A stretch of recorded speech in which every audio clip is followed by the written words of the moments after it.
एक गांव में एक किसान रहता था जो दूध से दही और मक्खन बनाकर बेचने का काम करता था। एक दिन उसकी पत्नी ने उसे मक्खन तैयार करके दिया।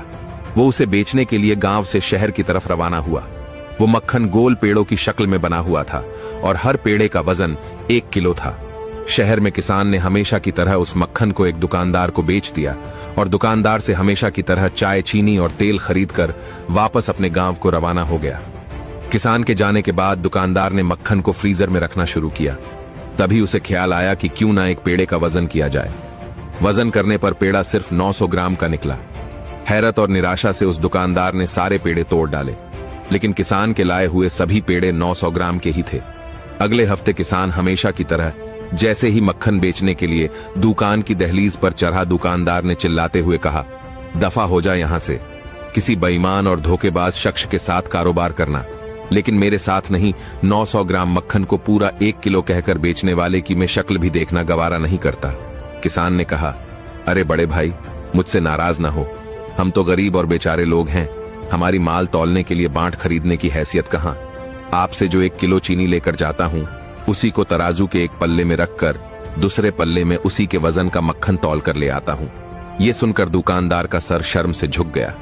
निष्कर्ष, जो हम दूसरों को देंगे वही हमारे पास भी लौट कर आएगा, चाहे वो इज्जत हो, सम्मान हो या फिर धोखा। एक गांव में एक किसान रहता था जो दूध से दही और मक्खन बनाकर बेचने का काम करता था। एक दिन उसकी पत्नी ने उसे मक्खन तैयार करके दिया। वो उसे बेचने के लिए गांव से शहर की तरफ रवाना हुआ।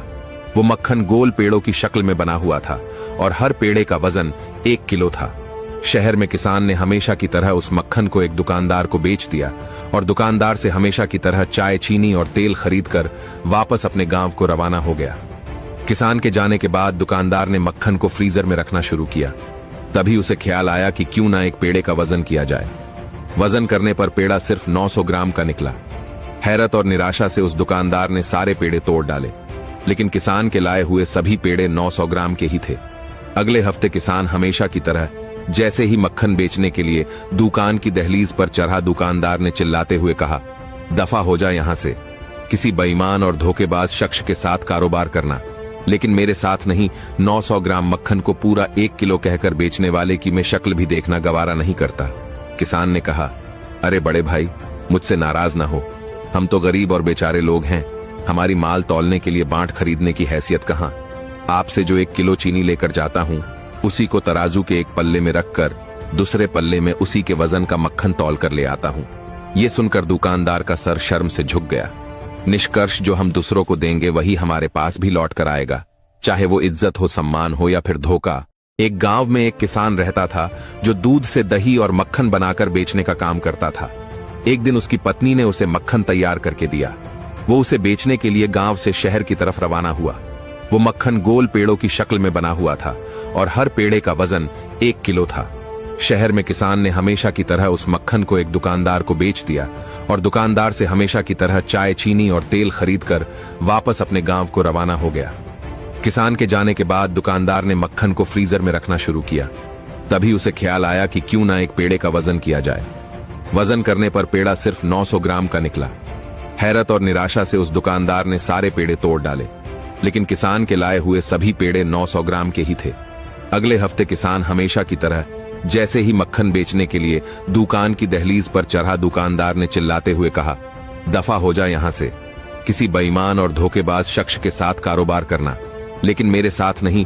900 ग्राम मक्खन को पूरा 1 किलो कहकर बेचने वाले की मैं शक्ल भी देखना गवारा नहीं करता। किसान ने कहा, अरे बड़े भाई, मुझसे नाराज ना हो। हम तो गरीब और बेचारे लोग हैं। हमारी माल तौलने के लिए बांट खरीदने की हैसियत कहां। आपसे जो 1 किलो चीनी लेकर जाता हूं, उसी को तराजू के एक पल्ले में रखकर दूसरे पल्ले में उसी के वजन का मक्खन तौल कर ले आता हूं। यह सुनकर दुकानदार का सर शर्म से झुक गया। निष्कर्ष, जो हम दूसरों को देंगे वही हमारे पास भी लौट कर आएगा, चाहे वो इज्जत हो, सम्मान हो या फिर धोखा। मेरे इस वीडियो को ज़्यादा से ज़्यादा शेयर करें, लाइक करें, सब्सक्राइब करें। आपका बहुत बहुत धन्यवाद। जय हिंद, जय भारत, वंदे मातरम।